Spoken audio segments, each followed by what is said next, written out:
in the world. Kia ora koutou, Territory 3 community, and welcome to another Territory 3 Academy webinar. Only brought possible due to our sponsors' continued support, so thank you to BNZ, NZTE, Jasmine Foundation, Evander, and K1W1 and AWS. So I'm delighted to have, as we're just saying in the green room, a bit of a chat going on today. A dear friend and my co-founder in Sonar 6, which was a SaaS thing when SaaS wasn't a thing. Welcome, Mike, from Sydney. Hey, it's nice to be here, John. When SaaS wasn't a thing, I remember you and I going up to what was it? It was one of those Santal Road VCs, one of the fancy ones, Sequoia. NEA. Yeah, we did a pitch. And partway through the pitch, I said, "Oh, so you're a SaaS business?" And I remember us both sort of casually nodding. Yeah, we had no knowledge of the SAS at all, and even if we did, we couldn't tell you about it. I went back to my car and got out my Nokia N95, I imagine, and looked up SaaS and went, "Oh yeah, we're a SaaS business." Was that the trip where we used MapQuest printed out and actually did 300 miles of VC visits because we didn't quite realise how big the Embarcadero actually was? That does sound accurate. Yeah. Oh, good time. Yeah, so a lot of fun, a lot of experiences made, and you're kind of back in the trenches, and I'm back in the trenches as well. Why is that? What brought you out of sort of governance, semi-retirement into Joyous? Well, I think it's to be candid, it's probably three things. Yeah, like the first one is just sort of technical. Like it's like I'm an engineer at heart, and when you and I were building Sonar 6 with all those other great people in that team, that was the era where you just put on-premise software on the web, didn't you? That's you took accounting and you put it on the cloud, and you were Xero, and CRM, you were Salesforce, and so that was kind of like a different era. And suddenly we're in this new era where like there's AI that you can sit user experience on top of, and there's like microtransactional stuff, and all sorts of things were changing in enterprise software. So we thought that was a good time. The other part of it too is that like I wanted to do something for my brother. So this is one of those little in jokes we have, is that that Joyous is actually a venture funded family business. So yeah, for folk that don't know, my brother Philip was he was leading Bell Labs with an Alcatel-Lucent in their consulting side, which is that's a monstrous organization, and so yeah, it was an opportunity to do something with him, which has been fabulous. And then I think the other thing too is probably just a straight mental gymnastics piece of it, or mental like a mental fitness piece rather than necessarily mental health piece, which is that like you don't want to stop doing shit when you're 43 or something, do you? Like you kind of want to actually. But you're 43. I know, but I'm talking about back when I stopped. I'm saying 43. I'm not, even as I said, I think it was actually 44. But like, but yeah, when I kind of finally got out of Sonar 6, I did always want to do something else. It was always a thing of going, okay, let's actually do something. And so and I'm like a pig in muck. I'm super happy doing this. Obviously it's got all of the ups and downs, right? Like really significant ups and downs. Yeah, sort of maybe I'd sort of forgotten the ups and downs, but they're nowhere near as existential, those ups and downs, as they used to be. And they're not as existential because, well, firstly, from my own perspective, it's not like if we don't get to break even, I can't pay the mortgage anymore, which is where we spend a lot of time at Sonar 6, you yourself as well, I'm sure, right? And then the other part of it too, though, is just that we're in such a different capital community or capital environment. So being able to fully capitalize a business from New Zealand, it's not like I'm spending all of my time, worrying about cap raising anymore. I mean, obviously we do that from time to time, and I'm sure pleased I'm not cap raising this month. But like it is one of those things where it's like we're in a more stable. It's very, very volatile currently, but stable's the wrong word, but more structured environment to start businesses in New Zealand. Volatile is just the game we play in startup and early stage, though, isn't it? Pretty much regardless of pandemic or Ukraine war or. No, it's funny, isn't it? So I've been around long enough, and I was talking to Craig from Airtree yesterday, and he's talking to a bunch of starters and talking. There's people out there who haven't been through a downturn, right? But of course, we had the kind of European debt crisis. Gosh, in 2013. Oh, we had the beginning of COVID. Let's not forget. So I suppose most people went through that. What was that? Yeah, no, right. Well, that's the V rebound, isn't it? It's like we were all worried about that. But then there's obviously GFC, and then before that the dot bomb. Yeah, there's like some significant cycles that like I've at least been through in the ancillary sort of basis. So this is, to me, is just classically full of opportunity. In fact, someone said the other day that Ayrton Senna made this quote, which is that like if it's a dry race, he can pass 3 people. If it's a wet race, he can pass 15. Now, I think that sort of applies really well. Ignoring the fact that Senna did die in a crash, ignoring that. Jeez, mate, you always pull out some aspect that's controversial in your analogies. It's an ideal quote for the way it is at the moment. And of course, for us, like we in Joyous, we're in we've found our sweet spot. We've found something that really makes us different. I can kind of expand on that, but like we are still in a competitive space. We're in a space where there's lots of money chases opportunities as big as ours. And the good thing is, though, is we were sitting there, always worried about that competitor you don't know about. That one that kind of comes out of the. We had a few at Zone 06, like Ripple. Ones which just come out of the background, and like, they're right now they're kind of getting venture funding, and they've got some great ideas and some great engineers, and they're building something, and they kind of like get momentum. Well, you don't need to worry about that at the moment, do you? Because if you're a startup right now, you've got this just absolutely bonkers like kind of crossover, which is that it's super hard to find capital. All capital is dilutive at the moment, so it's really hard to find capital, and you don't get big checks. And then the second part of it is that engineers are expensive as they've always been. They're more expensive than ever, right? It's like you're sort of like, I mean, you will get some recessionary pressure, I imagine, on salaries at some point, but I haven't seen it. So like it's like you're sitting there in like this thing of like, wow, it's really, really expensive to buy AdWords. It's really you got all of the negative effects of sort of so much capital over the last 3 or 4 or 5 years. Yeah. Coupled with the fact you can't raise capital yourself.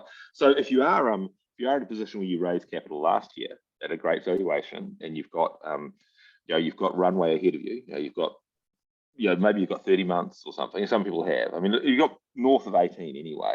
And you're kind of getting towards PMF, or you're getting towards product market fit, or you're getting towards understanding your scalable metrics. You're probably in a stronger place than you've ever been. So you've just naturally become stronger.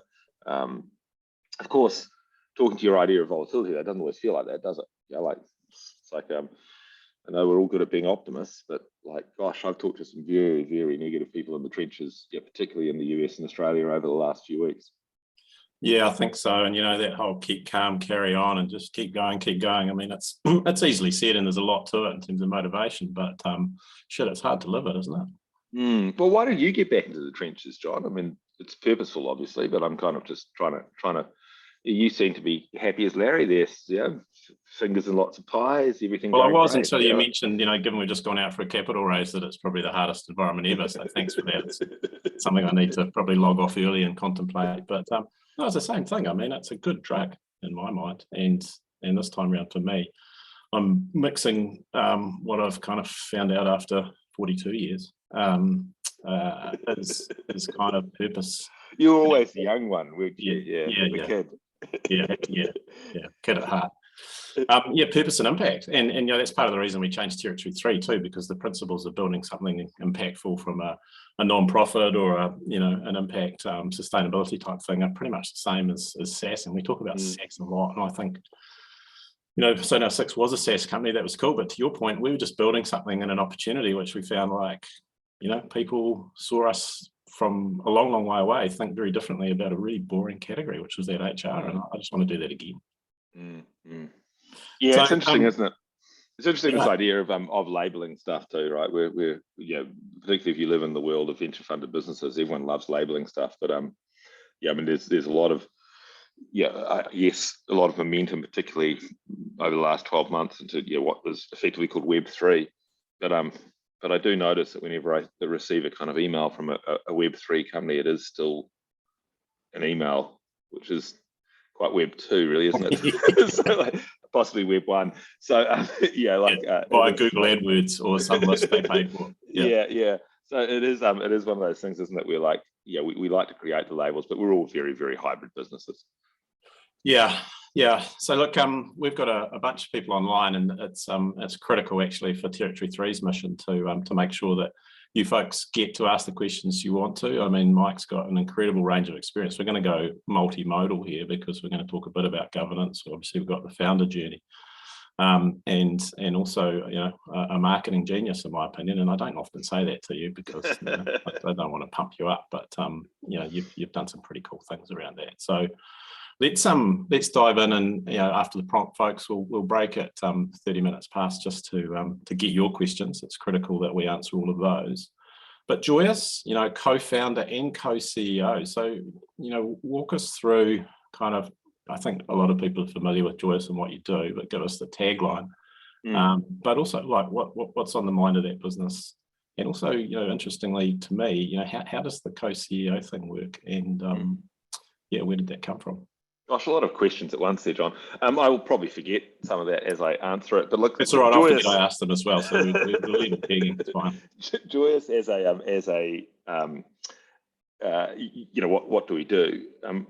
Yeah, we quite simply found an opportunity that's just extraordinary, right? So we effectively unlock expertise in large workforces. You know, so I'll give you an example. It's the best way to describe it. You know, you're a large telco. You know, you install you know, things in people's homes, that sort of stuff. You know, repeat visits is a big issue. You know, that's when you send a technician out on site to install something, doesn't work, a week later another technician has to go out on site. And by big issue, I mean, yeah, this is costing you hundreds of millions of dollars if you're one of our large clients. And you know, we have the largest telcos in the world as clients. Yeah, and so you can kind of traditionally solve that, or try and solve it somewhere in middle management. You know, like you can sit there and maybe get some consultants and do some work, and you know, get some ideas and get some input from the field. But we actually flip that on its head and say, why don't we just ask the field? And so, you know, we can literally ask the people who are installing fiber boxes, you know, what's causing repeat visits? And you know, start with a question as simple as that, or maybe it's a question like, what's causing theft in self-checkout, or what's delaying the patient discharge process in a hospital? We can go and ask the people in self-checkout. We can go and ask the people, you know, the nurses and the you know, the non-clinical staff, you know, in the hospital. And you ask the question, it runs through Joyous and the way that works, and then our AI and analysts extract out the other end the answer to your question. And it's one of those things, isn't it? If you imagine you're the CEO of a large organization and suddenly you've got that power in your hands, you know, the power to actually ask the frontline workforce for their opinions and then consolidate that in, you know, orgs with tens of thousands of staff.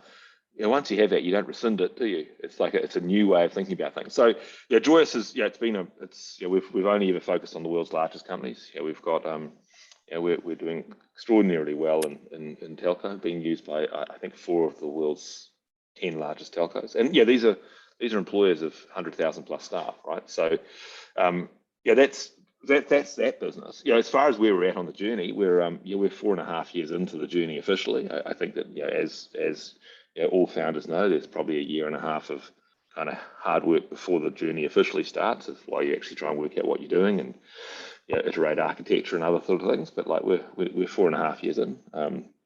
You know, around about 50 staff, you know, offices in Auckland, Sydney, and Dallas, you know, I think that we're still quite. I mean, we're very engineering led, obviously, but we've still got engineering and product heavy. Yeah, we're starting. I think if you think about businesses in 2 pieces, you know, the simplest version of businesses is like build a product, you know, sell a product, make sure customers are happy with it.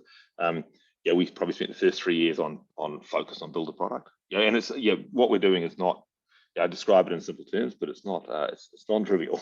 Yeah, there is a considerable amount of work, even just getting those conversations going, you know, deep into a workforce on their phones. But yeah, we sort of over the last year have really been shifting into going, okay, now we've got to start to get the go-to-market right. And we did a cap raise in August, September of last year. And that was really a cap raise to drive that piece. Yeah, and I mean, of course, our strategy has probably changed slightly since then because, yeah, we were grow at all costs, and so we were heavily leaning into that go-to-market. I think we've done a lot of really interesting things in go-to-market now. Where, you know, traditionally SaaS businesses are very, very heavy on marketing and these sort of things, like on drip marketing, you know, AdWords, etc.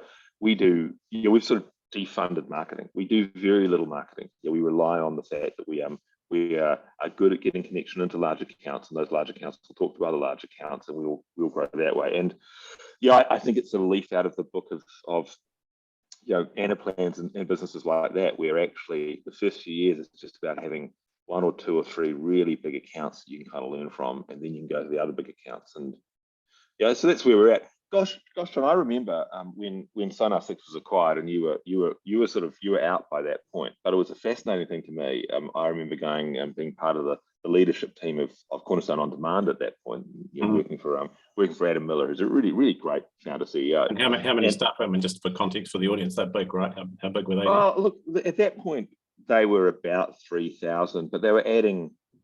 They kind of added 2,000 the following year. Like they were in ridiculous growth mode. But I talked to Adam, and like a couple of months after we were acquired, they signed Nestlé's worldwide business. Nestlé's worldwide business was worth more than all of the ARR of Sonar 6. Yeah, so it's like one deal was worth more than this business that we'd taken 5 years to build, right? And of course, it's a feature of the enterprise, isn't it? And so you talk to Adam and you go like, well, when did you guys start? Like, when did you realize that you kind of had the right credentials to start selling to the enterprise? He goes, oh, no, right at the start. And it's like, in their first year, they targeted Chase Manhattan Bank, and they targeted one of the large insurers, etc. Now they didn't win them all, but they kind of eventually got one of them, and they started enterprise. And I was like, oh, actually, that's how you do it, right? You can actually try and build an enterprise-ready business from the start. And fortunately, that aligned with capital markets that allowed you to raise enough capital to build that sort of product. But it's been, I guess, the interesting thing to me is that like we're in this business which chases the world's largest companies, and so we're deep into the go-to-market journey at the moment, and it's playing out well. It's like we don't really have what I would describe as a traditional sales model. We're very focused on, we build a network of advisors who help us get entry points very high up organizations. We tend to go to pilot early so we can introduce the people that do the work here, rather than being kind of like, oh, we're full of salespeople. I would in fact say we have no one who has a title salesperson.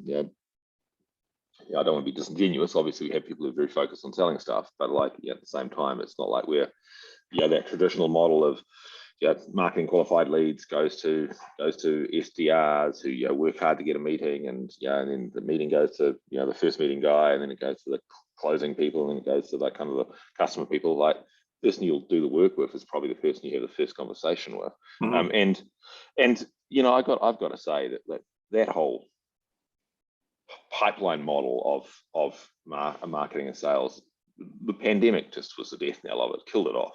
Right? Just might still work in sort of SMB. Might work in places where it kind of has to work, but gosh, it's you flood a market full of venture capital. The cost of AdWords goes through the roof, doesn't it? So like the actual top of your hopper gets too expensive. Well, I remember when we built that model out, it was on the back of a napkin in Chicago to do that sort of pipeline nurturing thingamadoodle, which you made real. But I think it was a new thing at the time, wasn't it? The idea of automated marketing, drip marketing. It was just like no one was doing it, and it was because no one was doing it. Like it was good. You could make ground. We got 25,000 Facebook fans in about a month. It was like, I look at it now. It's like, if you've got 25,000 Facebook fans, they'd all be too old to purchase something. And then the second part of it is that like that everyone's doing that. So that's where people come out of college and do that shit now, and so therefore it's no longer competitive. I still get updates from those fake gummy accounts we created on Facebook as well. And so if you're a founder now, based on what you've said about, and the world is opening up, and we're obviously engaging with people on a very regular basis in founder world in terms of opening their eyes up. So you're kind of in survival mode through all this sort of down of the ups and downs. Now it's time to look outward again. I mean, when you identified Joyous's market, and then when you talked about Cornerstone versus Sonar 6, our company being integrated and being such a tiny part of it, I think there's two things I'd really love your thoughts on. I think would be valuable to this audience. One is, if I'd talked to you, which I did 4 years ago, about Joyous and where it was headed, it was a much wider and not massively different, but certainly aspects of it were different to where you are now, obviously through market engagement. So I'd love your sort of top line thoughts on that one, in terms of, it's just a natural part of engaging the market, and nothing wrong with actually, things change.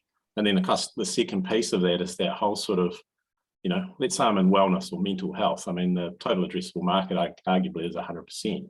So just your thoughts in connection with that around, how do I shake out which part of the market I start to test? Do I go enterprise or do I go SMB? Because Sonar 6 ended up being SMB. That was what basically attracted people, because it's so hard to access economically. But with your experience now, what are your thoughts on looking outward as a founder on those two things? Look, it's a meandering path, isn't it? Like, so I guess that when Philip and I first started thinking about Joyous, like we were absolutely not sure what we were doing. We knew that there was some kind of process. There was processes which would change in the enterprise, and that sort of started to shape into this idea of at the time what we kind of described as open feedback, right? That like actually you want a mechanism. We called it blue collar Slack, actually, was the way we would think about it, right? It's like, how do you get into large workforces and kind of create communication pathways which are productive, rather than just being sort of chatting like. So blue collar Slack as in Slack, the communications tool, not people not doing much work. Sorry, that might not have been clear. And so, so the piece around, like at some point, we'd kind of created this, and we'd definitely gone, we'd said, let's see who we can get into at large customers. And, some of our largest customers, honestly, Philip just reached out to someone he could find on LinkedIn. It wasn't a whole lot different than selling to a New Zealand SMB. It's that we were just selling to like Fortune 10 telcos, so you get that meeting. And the interesting thing is that, like, if you kind of like just go with the flow from a sales perspective, you describe what you do rather than sort of get too stuck at, you might want to appear that you explain your purpose, but then you kind of go with the flow, right? You just sort of let that kind of, you describe what you do rather than kind of telling people the outcomes. People will look at it and go, oh, that's interesting. Maybe we could use that here. Like, we pilot part of the business. And so one of our first customers literally just went out there and said, oh, we're going to use it in field services here at telco to just understand maybe some of the challenges with adoption of tools and processes. So that was kind of like, oh, that's kind of what we built. But it's not a million miles from it. It's just not a use case we're thinking of. We were thinking of more traditional HR use cases like engagement or NPS or well-being, D&I, those sorts of things, which are all, of course, important topics. But like, but clearly from your overview before, I mean, it's now baked into the proposition, and a great example of how it actually becomes way more useful than knowing how many people are on payroll or something like that. Oh, yeah, absolutely right. And so suddenly, like, this thing was like, well, the first thing is that we didn't actually have an analysis engine initially. Like we were collecting data which we were intending on kind of measuring, and suddenly we realized, because we've been routing it and letting people interact with it, and subject matter experts have been kind of, someone would say, like, I don't know, this is happening, and like someone, like the person responding to it, we're routing it to, is going, oh, that's interesting, can you tell me more? Like these conversations going on, which we didn't necessarily expect that it was going to have as outcome. It suddenly built this really great data set of conversations, which we could then mine. And initially, you know what it's like when you're doing AI, and your first view of AI is actually someone going through a spreadsheet, like looking at it. It's like kind of, and so suddenly we were finding these insights, and we found this insight initially in a client, which was that technicians would go and install a fiber box in someone's house. They go up, the apartment stairs, etc. Get there, and they have the wrong screws, because they'd have screws for like wood, but they needed screws for like chipboard, as they call it in New Zealand, right? That sounds like every home handyman job I've ever tried. But so of course, so then you got to go back down the stairs, open the van, back up the stairs, annoy the client to get back into the apartment, all that sort of stuff, right? And we were actually able to solve that problem. We were actually able to quantify it, and we were able to sort of say, hey, like, this is, if you bundle the screws, actually it'd be net positive. And the thing which I liked about that too, though, is it had this sort of, this effect of like improving something for the enterprise, like saving them some real money, but also had this other effect, which is like, when HR people think about employee experience, like I said before, they think of it in terms of things like engagement and DE&I and well-being, which of course are important, but like, if you're the kind of this field service technician, like the man or the woman in the van kind of person, actually your experience of work is like improved by things like I don't have to run up and down the stairs anymore. Yeah. That's how you think about things. And you know what, if actually that happened because someone listened to you for a change, that's just awesome, right? And so anyway, we just sort of like, I'm only telling this story because it's a good example of how we kind of meandered into the space. And from there, the important thing is we have folk in the team like Ruby and Kai and Lisa and Kevin and others, and more recently Katie in the US, and these folk who can actually identify that, like, hey, this is an opportunity. And that's what you want to do. You want to build these people, the Michaels, all of these people we have working for us, like the Michaels. It's a group of people called Michael. It's great, as it should be. But like, they're all people who can see an opportunity. Right? I love the what's the quote? There's a quote from The Great Gatsby, and it's like the protagonist is pointing to someone and saying, hey, that's the guy that fixed the World Series in 1922 or something.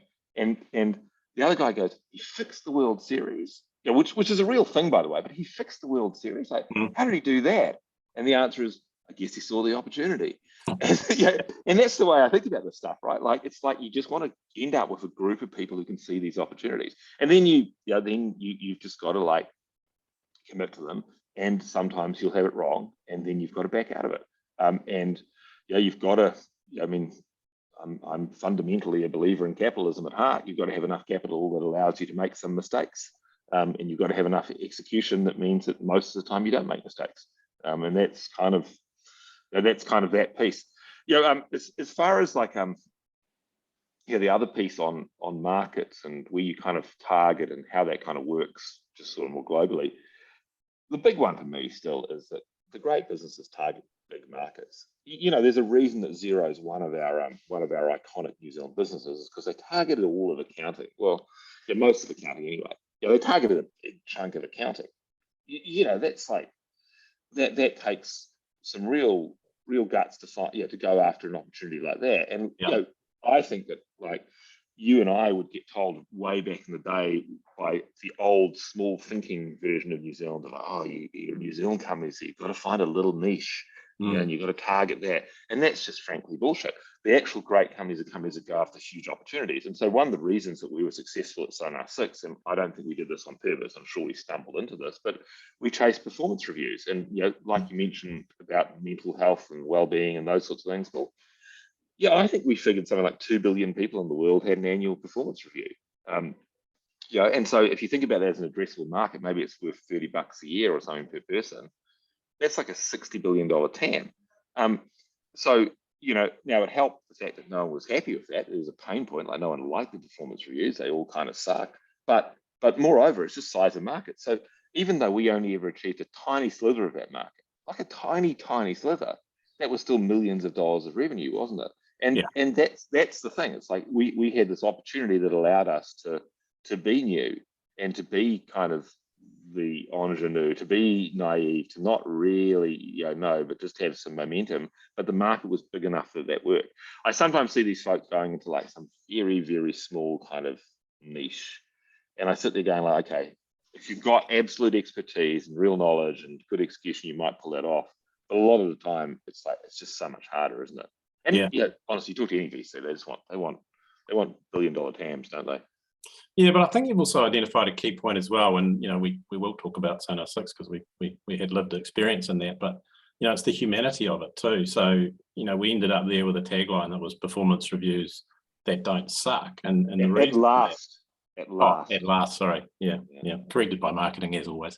And that was something our team could latch onto too, when really putting some connection into the messages to people, because it was actually the CEOs that we felt. Because remember the HR community in New Zealand were like, oh, that's a terrible, offensive tagline, and we actually had a New Zealand web page just because of that, and then the global page said, at last, performance reviews that don't suck, because that was what CEOs kind of with, in my language, real problems at scale, because they were big businesses with the examples you just gave for Joyous. That was the way they described their current process, with all those kind of real world examples. And I think a lot of us, when we're building our marketing decks and our pitch decks, probably don't put enough time into getting out of the feeds and speeds and putting some kind of human connection messages over those experiences about what happens or what doesn't happen if you don't have the right tool.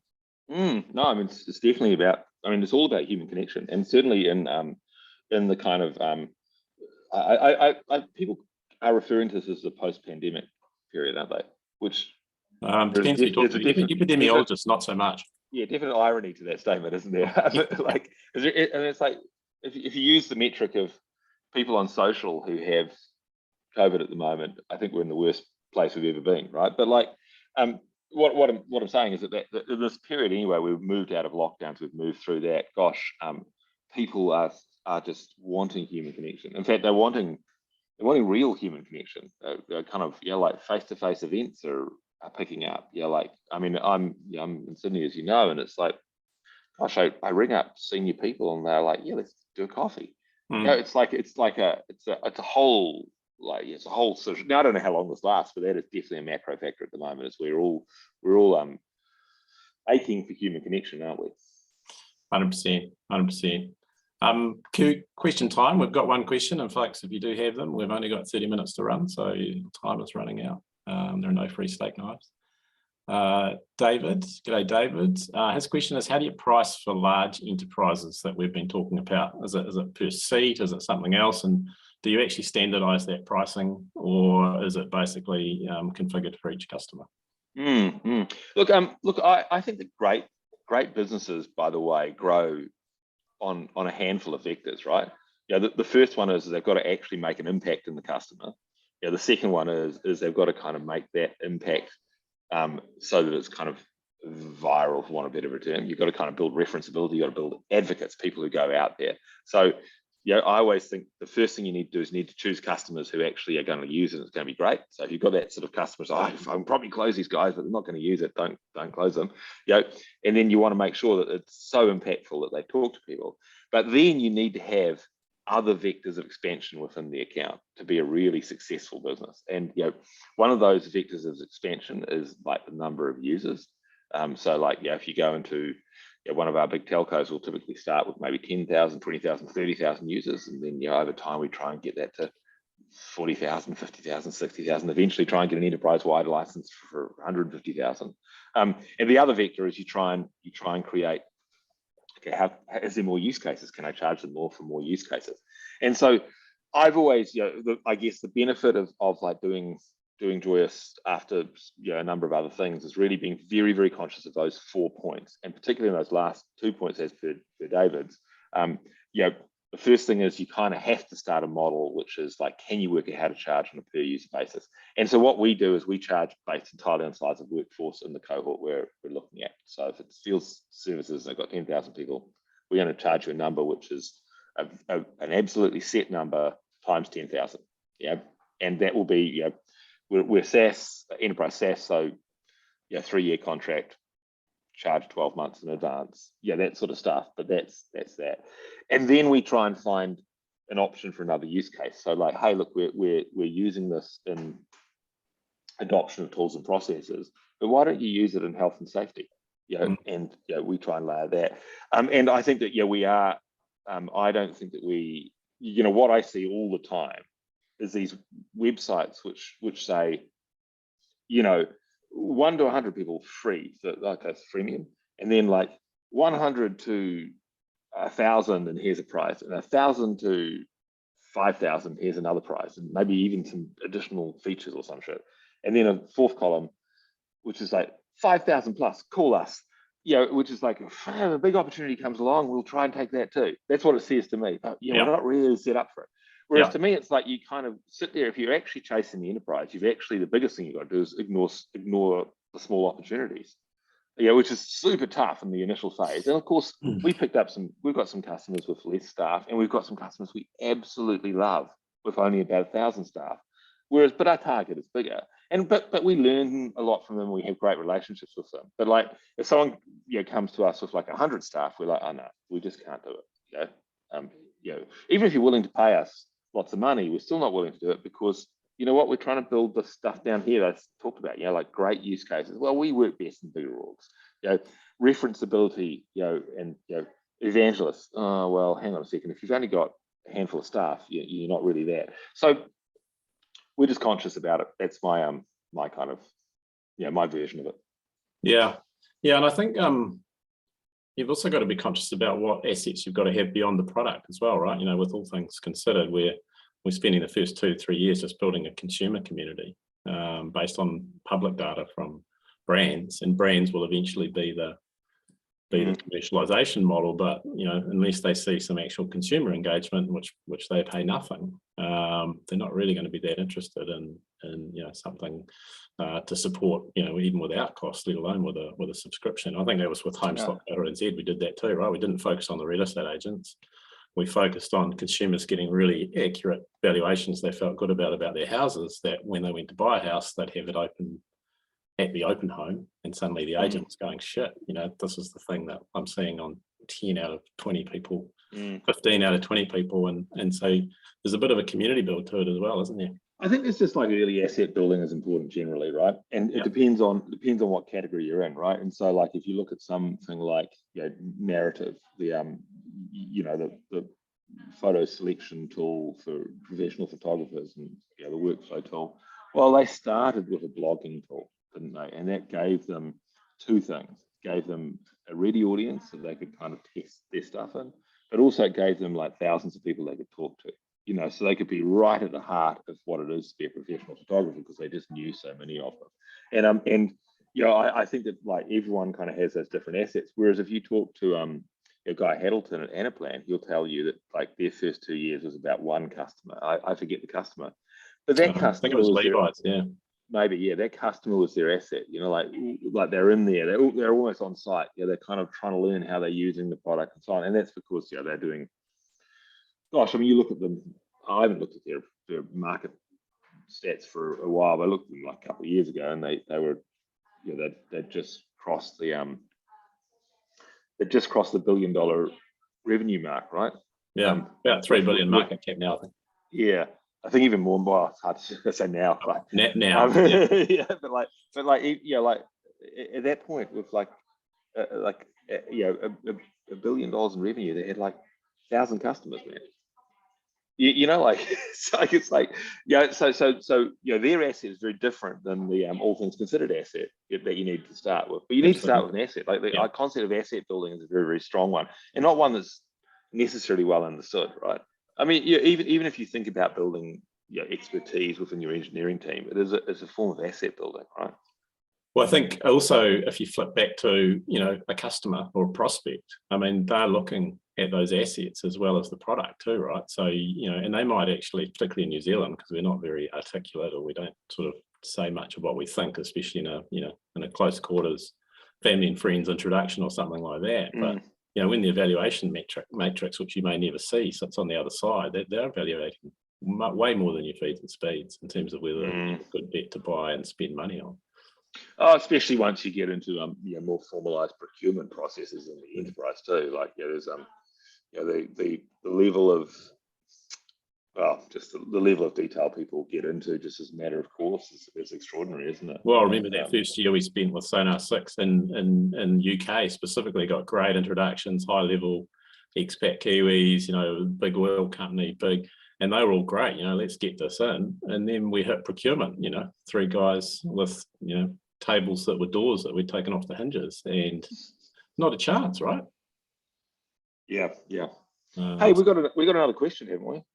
Yes, from Ellen. I don't want to run the show for you. But, no, it's fine. You always do it. I'm used to it now. Yes, well, you can see the question clearly, so answer it. I've worked out how to use the system. Well, Ellen is asking a question about Basecamp's model, which is kind of this model where they charge $99 a month regardless of customer size, and they can grow massively without needing an enterprise sales model. And look, I think that the reality of it, I think you've got to have 2 things in mind. Yeah, sure, you can do that, right? You can definitely kind of what they're doing is they're saying, hey, we're not really chasing the enterprise. So we're not really going out there building an enterprise sales team, because if they're chasing the enterprise, they'd get more than $99 for selling it to Fonterra, wouldn't they? But we're going to kind of focus on SMB, and we want to make it as simple as possible because that's what's useful. So that's that, right?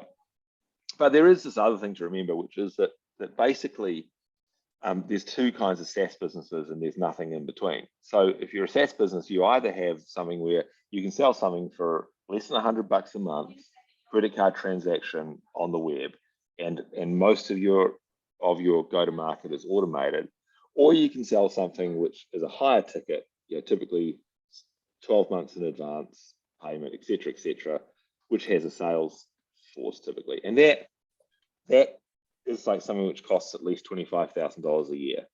Yeah, this is not me just musing. This is what like VCs have figured out. And everything in between is like Death Valley.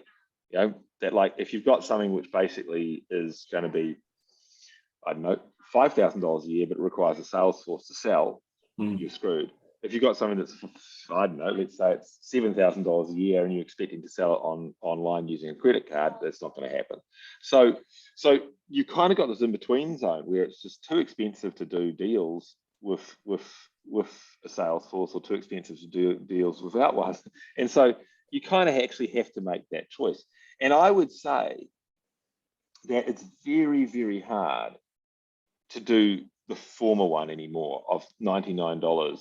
So Basecamp can do it because everyone knows who Basecamp is, and it's like got enough users, and it's got enough just search engine optimization that I can find them.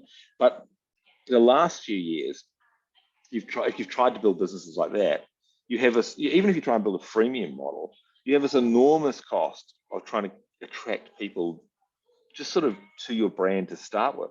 And that enormous cost has been driven by the fact that there's so much capital out there and so many people trying to do the same thing. So the cost of buying AdWords is, for instance, to chase the terms which we were interested in, the terms around employee feedback and things which we thought might be useful to us, just got to a point where it was just untenably expensive for us. And our average deal size is $200,000 a year. Like, just think through that for a second. Like how are you building these businesses which are $99 a month? You can only build them if they actually have something that's super compelling and it moves around very, very virally. So you might be in the category of professional photographers like narrative, and if you're a professional photographer, you use it all once, you go like, shit, this is good, and I tell other professional photographers, and that's how it works. And sometimes you can get there because you just started early enough, like Basecamp did, and you've already got that momentum. And sometimes you can get there because you just have a super compelling product. Like Figma is probably the best example at the moment, right? This design product that, like, it's not growing from AdWords, it's growing from the fact it's just fucking awesome, and people want it. But gosh, those are getting few and far between. Well, I think I remember having these conversations with you and the Sonar 6 team too about another layer on the product, right? In terms of developing the product, which was like, how does it speak to retention, and how does it speak to referral? That's actually a conscious. Oh, absolutely, isn't that true? Yeah. But on the other side of this too, just while I remember, I drive around Sydney. There's billboards for Canva everywhere. Can you imagine a day where like outdoor was the way that you sold your SaaS product? Like these giant billboards, and when I go into a bus stop, there's like a story running about how to use Canva.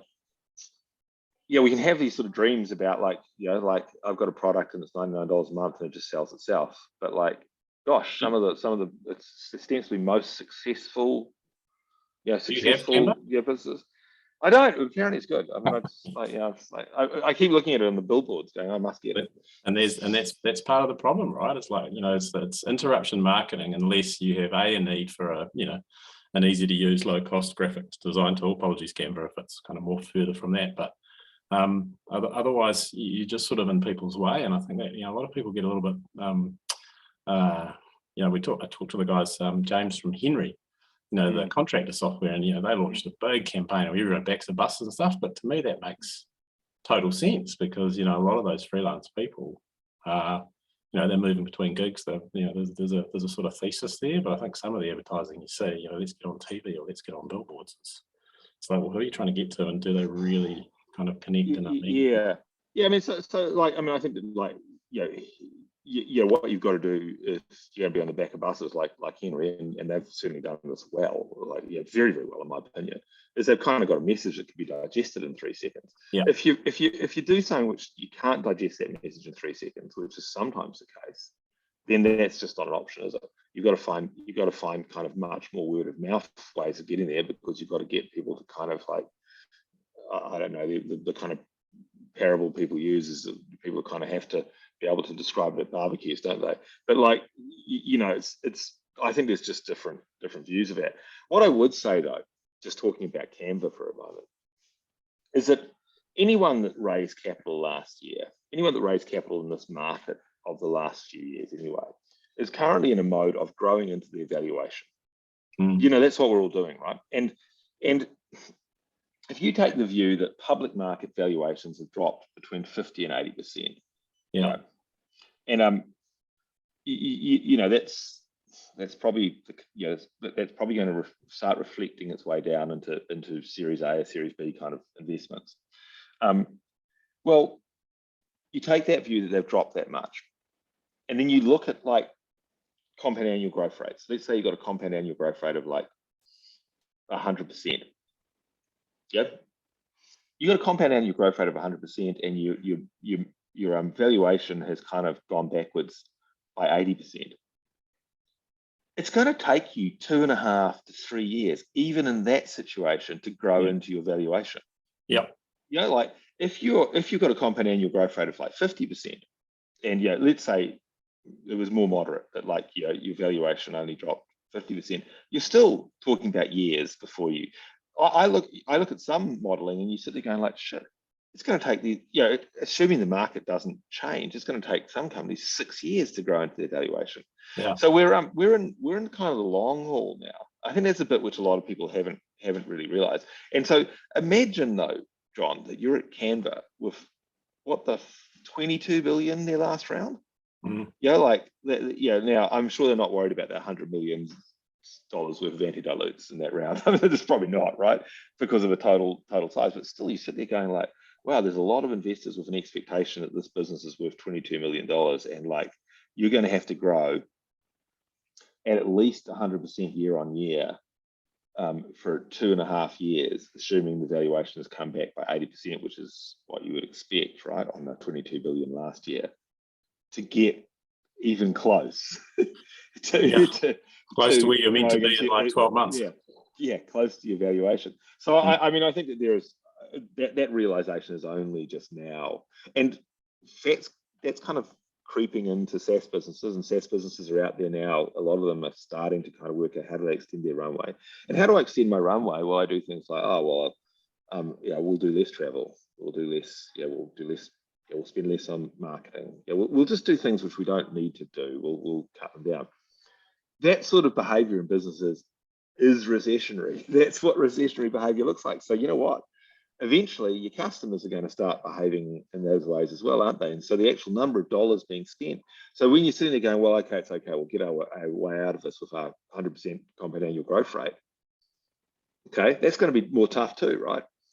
So it is like I've weirdly segued to the dark side, but like it is yeah, one of those things at the moment where you actually, we can't be just completely dominated by founder optimism. Yeah, we actually have to. Oh, yeah, no, do kind of realistic on this. Stay on that segue. Don't get off, because I mean, what did Tom Peters say? You know, you can't shrink yourself to greatness.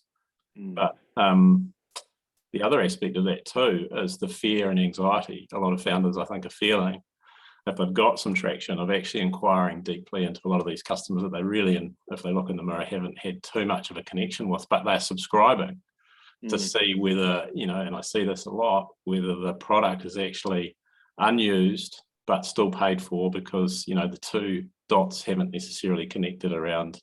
And with that sort of recessionary or cost-saving mindset, I think that's a bit of a minefield for folks. Look, I think that like what one of the smartest things you can do at the moment. I mean, there's lots of smart things you can do. One is making sure you have enough runway. One is if you can kind of find yourself break-even optionality some way, just like that's awesome, right? I mean, lots of people aren't in that boat. But one thing which is important is you kind of get yourself you make sure that the way that you build the product and the way you position is kind of recession relevant. So it's an interesting thing for us. Like we're obviously leaning more heavily into the pieces where we actually create operational efficiency, where we reduce costs, and probably we're leaning less into the pieces where we help you with your inclusion strategy or the rollout of your agile best practices. Now, I'm not saying that those latter two things aren't still valuable for businesses, but what my sense is that, if the recession, if we do end up in a recessionary environment, we're not there yet, but like I'd say it's the likely case. You want to be in a position for us where our enterprise customers go, oh no, this is one of the tools we still need, rather than being kind of one of the tools where they can easily go, oh look, we wanted to do something about agile, we wanted to do something, we want to improve our inclusion stats, but like we've got some existential problems this year.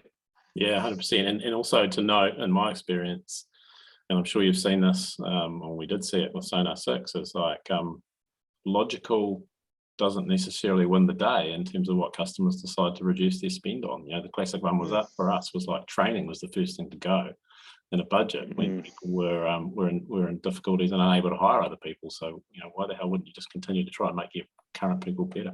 But it's even beyond that, John. Like right back when you and I kind of were starting our careers at HP, and that's our secret history, isn't it? Like you kind of, I remember you were running commercial, I was running consumer, right, in the territory, and like one day I remember being told they needed to lay off 15% of my staff.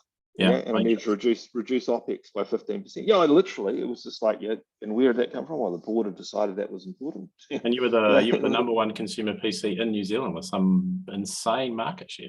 Yeah, but like it's like, okay, well, you have to lay off 15% of your staff, and so I mean, this is what you did, right? And so the problem is that like, and you got to reduce costs, and so you get into this mode in the enterprise there where you're like, well, these guys don't even know what's going on. I don't care. Like, I've got to cut some costs. Well, this isn't.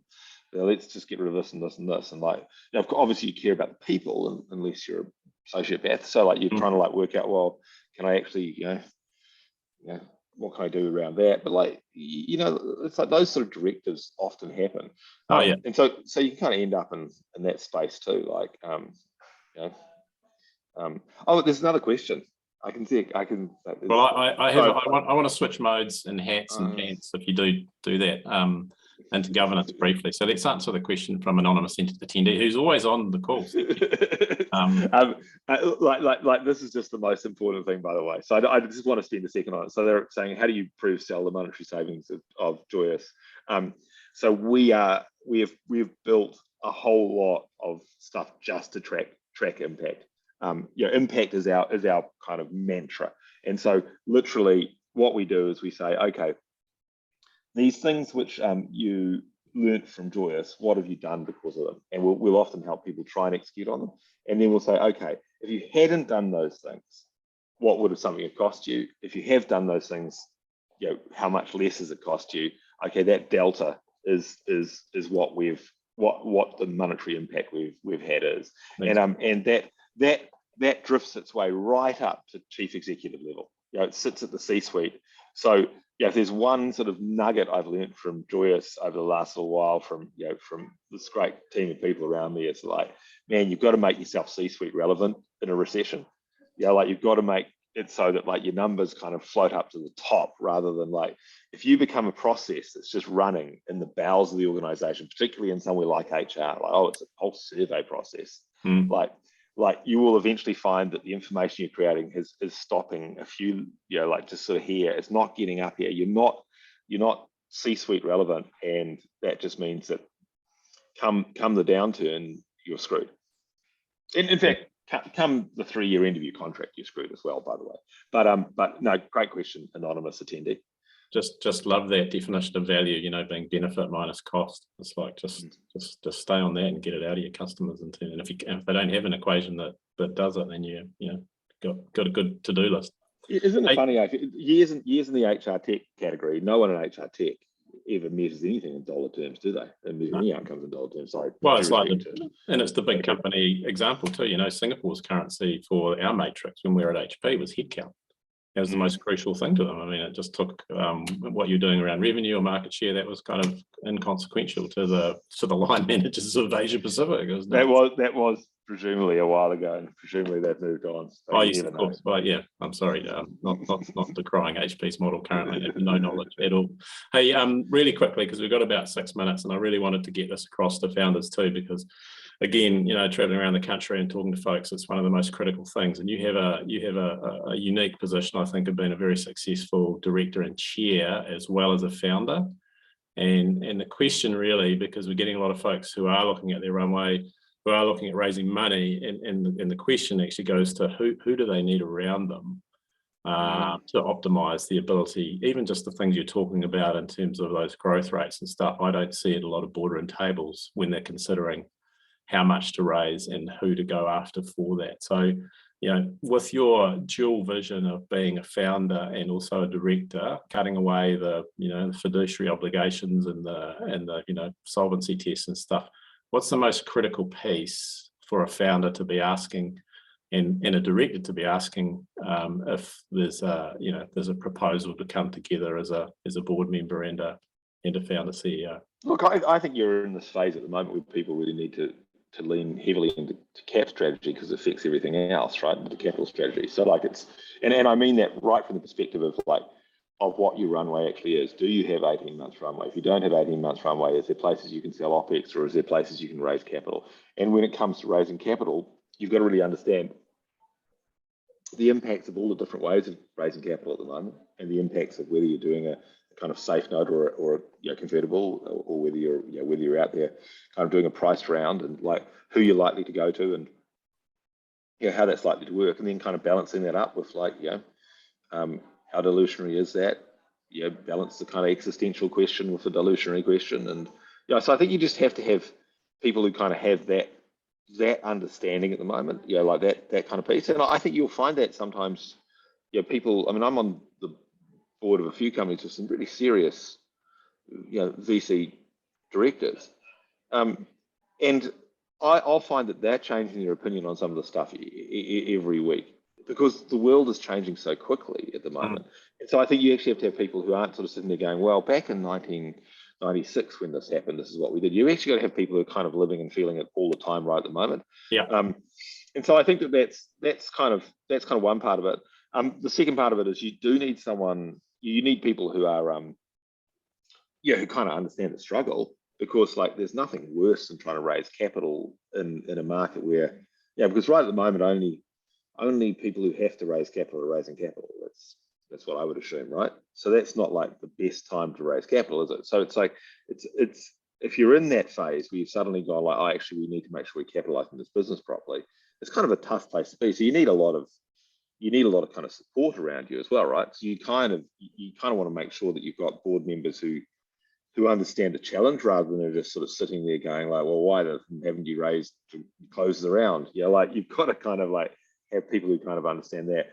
And finally, man, you've got to have some people with some super, super wide flexibility, because I think that we're going to see all sorts of stuff happen.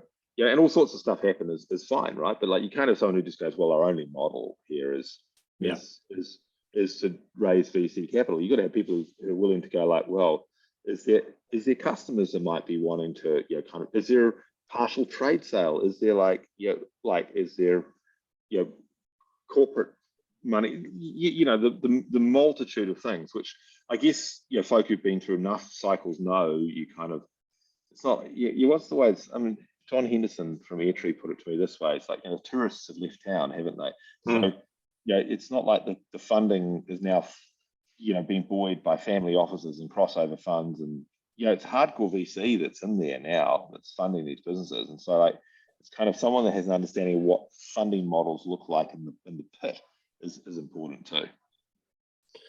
That's great advice, Mike. We're out of time. I've got one more question for you, which you can ponder on while I thank our sponsors and tell everyone what's on next week. And that's really a mental health for founders question. The one thing you give advice on in 1 minute, which is what you will have to end the webinar. But folks, thanks for watching. If you think this was valuable to someone who wasn't able to watch, it's going to be on demand in about an hour on territory3.community in our academy section. Thanks to our sponsors, BNZ, New Zealand Trade Enterprise, Evander Management, Jasmine, AWS and K1W1. And join me next week on a Wednesday actually, rather than a Thursday, when I'll be talking to Nigel Broomhall, who made the bold decision mid-pandemic to move his entire focus and business to the US with a whole lot of risk, and very happy to say it's it's paid off for him. So looking forward to talking to him about that journey, being in the US and scaling a business like big time. So Mike, thank you so much. It's always a pleasure, and the floor is yours for that last tip. I'm going to be super practical. You know, like there's all sorts of commentary around how you support yourself from a mental health perspective that most people should have read by now. But the one thing right at the moment is that like COVID fucks your mental health. That would be my commentary. Like even if you just get the most mild case, the kind of cognitive dissonance that the cognitive impairment it creates. And the subsequent dissonance is like is actually real. Like I really just felt so down after getting COVID. Like about 2 or 3 or 4 weeks later, I still had weird dissociation problems and so on. And like I talked to so many people who have the same thing. And so I reckon like the biggest thing you can do for your mental health at the moment is make sure that when you get COVID, because we all get COVID, that's the feature, and people in your team all get COVID, is you make sure that you look after each other and you give yourself way more time to recover than you think you need. Because even if your symptoms are mild, if you don't, spend time recovering, trust me, you're going to feel pretty mental for the next month. Golden words. Thanks, mate. Thanks for watching. Catch you next time. See you later. Always good. Bye-bye.